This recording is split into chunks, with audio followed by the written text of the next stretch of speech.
Hi guys and welcome back. Today I'm working on a painting specifically designed to help me practice working on glowing effects in watercolors. I've talked about this kind of recently because it's something that I love putting in my artwork, but I've shied away from it in my watercolors because I haven't really figured out how to actually execute it in a way that I'm happy with. So that is what I'm doing today. I'm practicing it and figuring it out, and I think that I actually did unlock a little bit of information and knowledge, and I'm really actually very excited about it. It may be something that some of you may already know, have already done, but I feel really great about this little discovery and how much it impacted the entire piece and how much easier it made certain things that I made harder on myself. But let's just jump right in and talk about it. So I wanted this to have, again, that green glowing glow to this painting, specifically around the edges of the character, since the moon is right behind him. So I wanted that to have like a rim lighting effect. I pushed it a little bit more so that there was almost like a reflected light a little bit more in front of him too, just so that he wouldn't be entirely in shadow with just a little bit of that rim lighting.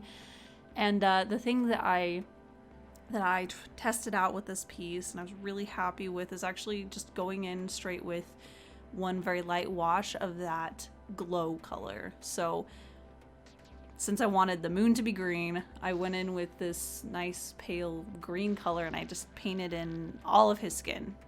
So the reason that I haven't done this in the past and have done it now is that I want that rim lighting to have that green glow, but I've always, or whatever color I was choosing at the moment, but I always shied away from it because I didn't want it to muddy the other colors that were being painted on top of that. Because if you're, say like this, doing green and then you do a red toned skin on top of it, that's going to desaturate them and kill that saturation, so it can look potentially muddy, just desaturated. And so that's the thought process why I hadn't really done that before, but I had always struggled with trying to still get that, say, green light on the edge of the piece or the character. So I would go in and add that green light and then try to blend it into the skin color in like a wet on wet. I've tried that a few times and I've just always been unhappy with the level of control that I've gotten from that. So this time I thought, okay, I'm gonna actually give it a try, because I've never tried this before. I just always did it like the reverse, where I would paint in all of his skin, leave the whites. Usually I would forget to leave the whites and eventually those would get eaten up, but I try. And then I would do sometimes a glaze with that color over the top of all of it, or try to focus it right on the whites, and it always just ends up looking messier. So anyways, this piece, I did that first. I just laid down the green wash and I thought, okay, I'm just gonna see how this goes, how it affects the colors. And I was really happy with the results. I found that it didn't muddy the colors of the skin that I painted on top of it. It actually made it look a little bit more interesting and dimensional, especially towards the beginning, where you could kind of see this like green shining through, but then more of this natural skin color on top of it. And I was really excited about that. It looked really interesting, which is something that I want more out of my watercolors. I want something that's a treat to the eyes and not quite so flat in colors. So that was like instantly, like even just on the first natural skin color wash on top of it, I could tell that it really helped. And it does help too that if the light source is green, even in the areas that it's shadow, where if it's being reflected back and creating a little bit of this atmosphere to it, having this like green tinted skin color still makes sense. It makes it more harmonious and it flows together, where if that's the lighting that's happening in that environment, then it would make sense. So I found that it was like this perfect little solution to it. It made it really easy to be able to just carve out where the highlights were going to be, and those just stayed there. They remained that base green color, and I didn't have to worry about potentially trying to paint in a little bit more green on just the edges, because they're never as crisp and clean as I'd want. They always bleed over a little bit, or I paint over the lines a little bit. So yeah, I was just really happy with this process.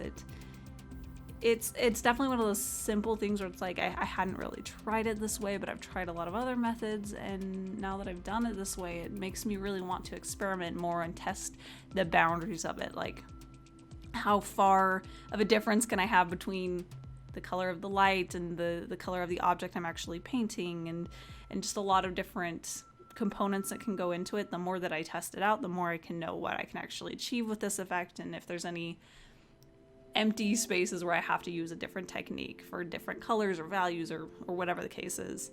One thing though, I do wish that I'd actually gone in with a little bit darker of a green initially, because as I worked on this piece and got that really green background, the green of his skin, that highlight, ended up being overpowered, so it didn't look as green anymore. But that was definitely just an experience thing where I could tell that at the beginning, where it was just green on this white canvas with the black lines, it looked really green, and later on it looked less so. So that was just a little thing to lock away in my brain for next time that I test that out.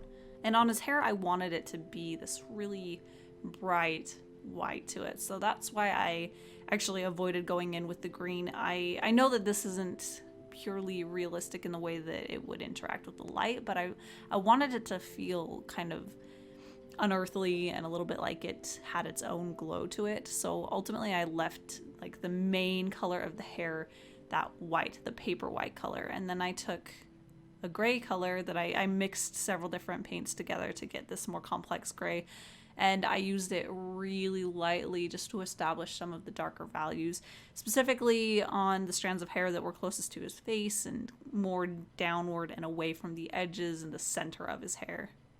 I also think I learned a little bit more with the background. I know we're well past painting on the background, but I've always struggled with getting really rich looking dark colors because I like to build up the values over several washes, several layers. And I found that when I do that with really dark colors like the background, it ends up where it wears down the quality of the paper, and it can start to look almost chalky, I guess. It's one of those things where you can see it in person. You can't really see it on film or in photos really as much, but it just kind of changes the quality of that area of the painting. And I hate that. I hate when it's something that doesn't look as crisp and pure as I want it to. And for this one, I just went in with a much richer, and I know this is like probably really obvious, but I just went in with a lot more pigment on that first wash and just let that first wash be it. And it was just so rich looking. I loved how there was just a slight granulation between the different pigments that I mixed together to create that dark blue, and it just looked so rich. I know I keep saying rich, but it's something that I wish that I could show you all like in person, because it does look so much more dimensional when you're looking at watercolors in person. But yeah, that was an eye-opening experience too, where I could learn that it doesn't get muddy, I guess. Muddy's not quite the right word. Thick, not really transparent anymore, I guess, when I add a lot of paints, if I'm careful about it. Because I have done that in the past too, and I think that's why I've shied away from it, is where I've gone in with, usually it's Payne's Gray, at least in the beginning when I was first getting into watercolors. I would take Payne's Gray and I would mix a ton of it with the water, almost like I was mixing gouache. So it ended up being very non-transparent and kind of pasty and thick looking. And I want all of my colors, even when they're really dark, to have like this transparent quality to them, if that makes sense. So I completely avoided it, but it's clear that there's a line somewhere, but I wasn't going up to it yet. I shied way too far away from it. So anyways, I'm really excited to be able to test out a little bit more with getting these really rich colors and see where the actual limit is. Oh, and I forgot to mention, this piece is actually very much inspired by one of my earlier pieces, Lunar Decay, which is still one of my favorites, and I've been trying to let myself revisit ideas and themes and very specific elements that I put in my pieces more, because I've put myself into like a mindset where I have to move on from something or else it's going to get boring or stale for people, but it's stuff that I love painting, and I love the idea of being able to explore it a little bit more. So if this looks really familiar to you, then that's really what it is it's inspired by my own piece. And since it was so closely related to that first one, Lunar Decay, I decided to title this one Lunar Dust. And I do have prints available of this guy in 2 different sizes, so if you'd like to check that out. I have Lunar Dust listed on my shop. Down in the description there's a link that'll take you over there. I also have the original painting available as well. And I have really quick little news. I'm going to be at the Salt Lake FanX Comic-Con, basically, and that's going to be on September 4th through the 7th, and I'm going to be in the Artist Alley at table 10-4.